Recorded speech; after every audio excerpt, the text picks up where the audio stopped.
இந்த புத்தகத்தை டைரக்டர் பாலா மாதிரி ஆட்கள் கையில் கொடுத்தீங்கன்னா குறைஞ்சது 2 அத்தியாயம் எடுப்பார். Part 1 part 2 Manjolai part 1 part 2 எடுப்பாருன்னு. இந்த புத்தகத்தில் ஆரம்பம் முதல் முடிவு வரை ஒரு பக்கம் கூட உங்களால் மறக்க முடியாது. ஒரு வாரம் அந்த புத்தகத்தை பற்றியே நினைத்து கொண்டிருந்தேன். அப்போ நம்ம என்ன நினைப்போம், ஒரு அட்வொகேட்டு 1349 அப்படின்னு சொன்ன உடனே என்னது அவரோட வழக்கு என்ன இருக்கும் அப்படின்னு சொல்லி நினச்சிட்டு இருந்தேன். ஆனால் என்னென்னா அந்த ஊரில் உள்ள ஐடென்டிட்டி எல்லாத்துக்கும் ஐடென்டிஃபிகேஷன் என்ன அப்படின்னா இவங்க அம்மாவுடைய நம்பர் அது.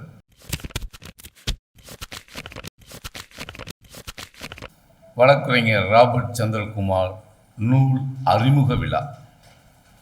இந்த விழாவிற்கு அறிமுக உரை ஆற்ற வந்திருக்கும் வழக்கறிஞர் திரு குருபுராஜ் துரை அவர்களே, துறை தலைவர்கள் அவர்களே மற்றும் ஏற்புரை வழங்க இருக்கும் ராபர்ட் சந்திரகுமார் அவர்களே, நண்பர்களே அனைவருக்கும் என் இனிய மாலை வணக்கம்.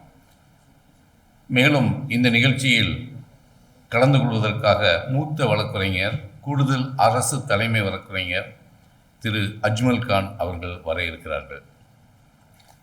சென்ற மாதம் மாஞ்சோலையின் கதைக்குள் ஒரு கதை. சென்ற மாதம் ராபர்ட் சந்திரகுமார் என்னை பார்க்க வந்திருந்தார். வரும்பொழுது இந்த நூலை கையில் வைத்து வந்தார். சிறிது நேரம் நாங்கள் பேசிக்கொண்டிருந்தோம்.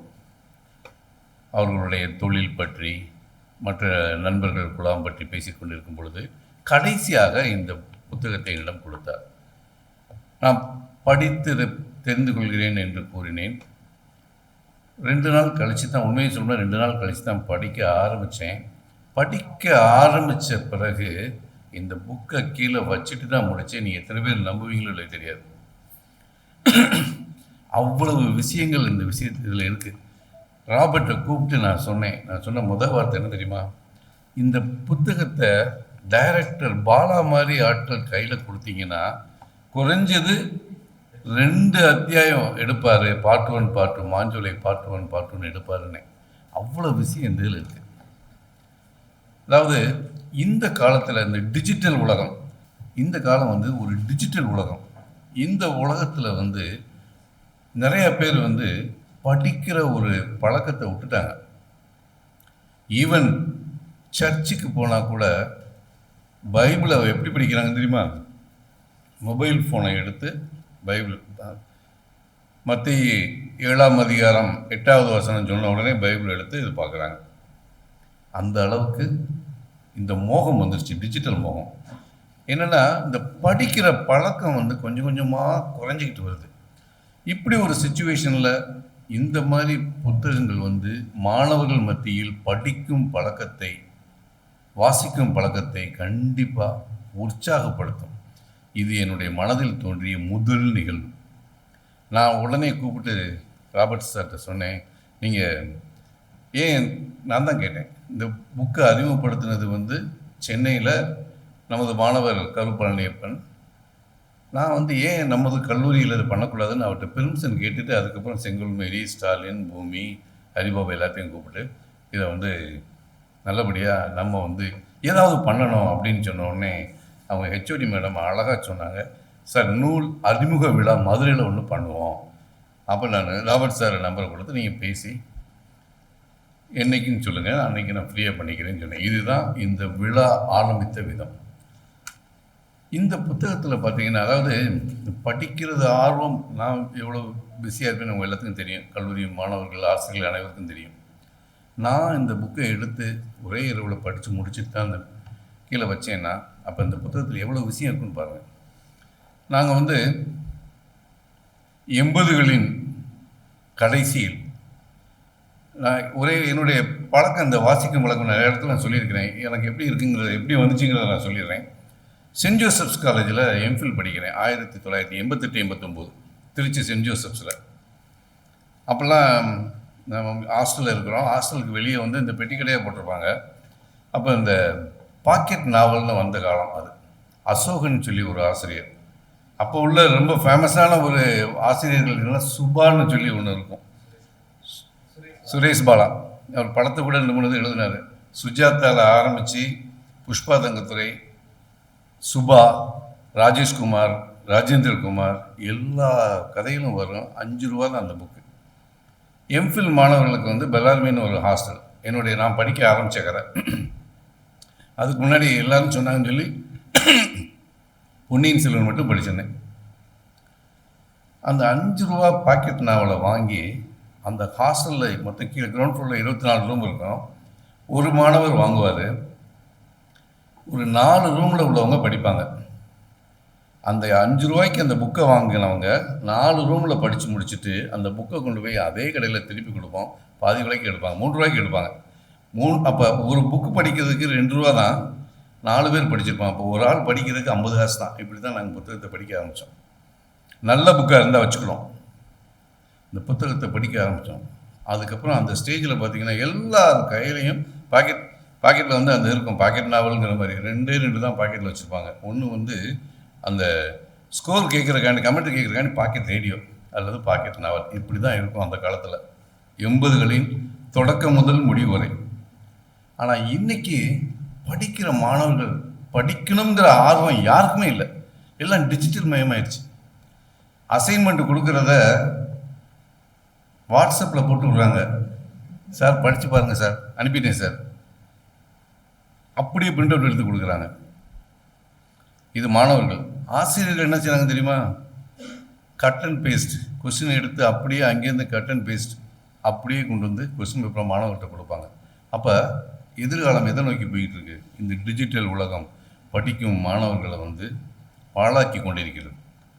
இந்த புத்தகத்தில் ஆரம்பம் முதல் முடிவு வரை ஒரு பக்கம் கூட உங்களால் மறக்க முடியாது. ஒரு வாரம் அந்த புத்தகத்தை பற்றியே நினைத்து கொண்டிருந்தேன். எனக்கு தெரிந்த நண்பர்கள், எனக்கு தெரிஞ்ச ஒரு 10 பேர்கிட்ட நான் அந்த புக்கை கொடுத்துருப்பேன், படிக்க சொல்லியிருப்பேன்.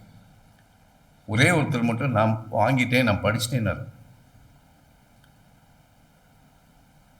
அதனுடைய தலைப்பு என்னை கவர்ந்த முதல் இது வந்து தலைப்பு மாஞ்சோலை 1349/2. இது என்ன நினைப்போம், இது வழக்கு என்ன? அவர் வந்து வழக்கறிஞர்.